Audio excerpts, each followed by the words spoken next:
এটা হচ্ছে 15ই ডিসেম্বরের সকাল। আর সেদিন হরিহরপাড়া বহরমপুর থেকে একজন ভদ্রলোক আসেন। উনি সেগুন নেন। তো এই ভিডিওটার যেটা মূল অর্থ আপনারা নিজেরা লক্ষ্য করে দেখুন। উনি যেই লট থেকে যেইভাবে বলেছেন, যেখান থেকে মাল বলেছেন সেই মালটা উপরে থাকুক কি মালটা একদম সবথেকে নিচে থাকুক, আমরা সেইটাই বার করে ওনার পছন্দ অনুযায়ী ওনাকে আমরা মাল দিয়েছি।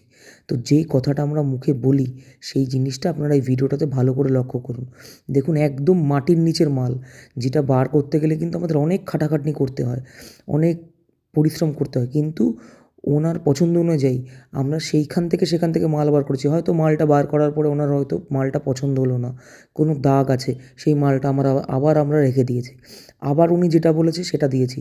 সেই দিন আমাদের বহুত তাড়াহুড়ো ছিল, কারণ 15 তারিখ আমরা অন্য একটা রাজ্যে গেছিলাম। কোথায় গেছিলাম সেটা আমি আপনাদেরকে সবাইকে দেখাবো, যে কী কাজে গেছিলাম, কী দরকারে গেছিলাম, ঠিক আছে, কোন রাজ্যে গেছিলাম, সেই সমস্তটা আমরা দেখাবো। কিন্তু আপনারা লক্ষ্য করুন যে একদম নিচের মাল উনি বলেছেন, আমরা সেটাই ওনাকে বার করে দিয়েছি। যদি তারপরে কোনো সেটাতে প্রবলেম থাকে, উনি যদি বলে থাকে যে না এটা চেঞ্জ করে দিন, আমরা সেটাও করে দিই, কেউ যদি বলে থাকে।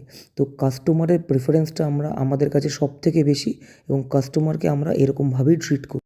টোটালে উনি 150 সেগুন নেন আমাদের কাছ থেকে সেই দিন।